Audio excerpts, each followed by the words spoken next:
পবিত্র ঈদ উল ফিতরের আগেই নবম পে স্কেলের গেজেট জারির দাবিতে সরব হয়ে উঠেছেন দেশের সরকারি কর্মচারীরা। সর্বনিম্ন বেতন ৩৫,০০০ টাকা নির্ধারণ করে বৈষম্যহীন নতুন পে স্কেল ঘোষণা করার আহ্বান জানিয়েছে বাংলাদেশ সরকারি কর্মচারী দাবি আদায় ঐক্য পরিষদ। রবিবার ২২ ফেব্রুয়ারি রাজধানীর তেজগাঁওয়ে প্রধানমন্ত্রীর কার্যালয়ে প্রধানমন্ত্রী তারেক রহমান বরাবর স্মারকলিপি প্রদান করে সংগঠনটি।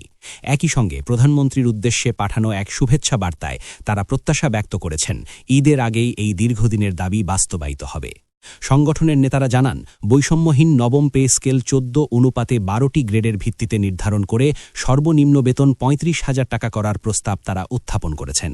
তাদের দাবি, দীর্ঘ ১১ বছর ধরে সরকারি কর্মচারীরা নতুন পে স্কেল থেকে বঞ্চিত। ২০১৫ সালে ঘোষিত অষ্টম পে স্কেলে ১১ থেকে ২০ গ্রেডের কর্মচারীরা চরম বৈষম্যের শিকার হন। এরপর থেকেই আবেদন, নিবেদন, স্মারকলিপি, মানববন্ধন সহ নানা শান্তিপূর্ণ কর্মসূচির মাধ্যমে বিষয়টি সরকারের নজরে আনার চেষ্টা করা হলেও প্রত্যাশিত সাড়া মেলেনি। স্মারকলিপিতে বলা হয়, বর্তমান বাজার পরিস্থিতিতে একজন কর্মচারীর জন্য বিদ্যমান সর্বনিম্ন বেতন ৮,২৫০ টাকায় ৬ সদস্যের একটি পরিবারের ভরণপোষণ চালানো কার্যত অসম্ভব। ৩ বেলা খাবার, মাথা গোজার ঠাঁই, সন্তানের শিক্ষা, চিকিৎসা, ন্যূনতম সামাজিক দায়িত্ব সব মিলিয়ে জীবন যেন এক অবিরাম সংগ্রাম। ২০ থেকে ১১ গ্রেড পর্যন্ত কর্মচারীদের বেতন ৮,২৫০ টাকা থেকে শুরু হয়ে ১২,৫০০ টাকায় গিয়ে শেষ হয়েছে। এই ১০ গ্রেডে মোট পার্থক্য মাত্র ৪,২৫০ টাকা।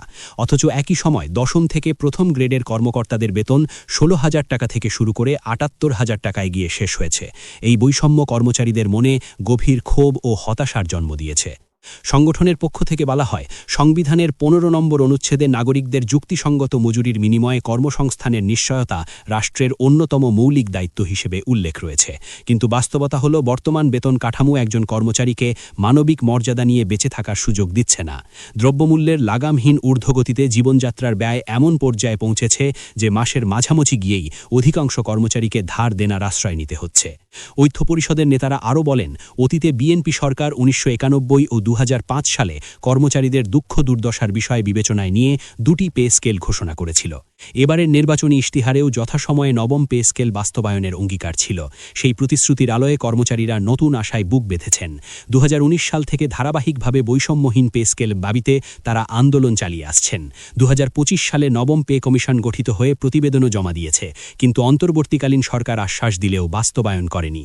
ফলে কর্মচারীদের প্রত্যাশা এখন সম্পূর্ণভাবে বর্তমান সরকারের দিকে। স্মারকলিপিতে আরও অভিযোগ করা হয়, পূর্বের অন্তর্বর্তী সরকারের গঠিত জনপ্রশাসন সংস্কার কমিটি ১১ থেকে ২০ গ্রেডের কর্মচারীদের বেতন ও পদোন্নতি বৈষম্য দূর না করে কেবল প্রশাসন ক্যাডারের অধিকর্তাদের পদোন্নতির সুযোগ বৃদ্ধি করেছে। এমনকি অবসরের পরেও অতিরিক্ত আর্থিক সুবিধা দেওয়া হয়েছে। ফলে নিম্ন ও মধ্যম স্তরের কর্মচারীরা কোনো বাস্তব সুফল পাননি। বাংলাদেশ সরকারি কর্মচারী দাবি আদায় ঐক্য পরিষদ দেশের কর্মচারী অঙ্গনের সর্ববৃহৎ পেশাজীবী সংগঠন। সরকারের বিভিন্ন দপ্তর, প্রতিষ্ঠান, পাবলিক বিশ্ববিদ্যালয় ও স্বায়ত্তশাসিত সংস্থার দপ্তর ভিত্তিক ও জাতীয় ভিত্তিক সংগঠনগুলোর সমন্বয়ে গঠিত এই জোট মনে করে, পে স্কেলের বৈষম্য দূর করা এখন সময়ের দাবি। তাদের ভাষায়, প্রজাতন্ত্রের কর্মচারীরা রাষ্ট্রের চালিকা শক্তি, অথচ তারাই আজ আর্থিক অনিশ্চয়তায় দিশেহারা।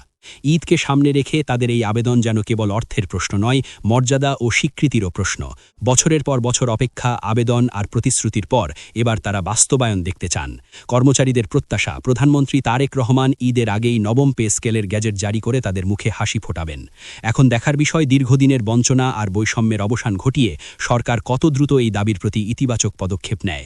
কারণ ঈদের আনন্দ তখনই পূর্ণতা পায় যখন প্রতিটি পরিবার নিশ্চিন্তে হাসতে পারে, আর সেই হাসির অপেক্ষায় আছেন হাজারো সরকারি কর্মচারী।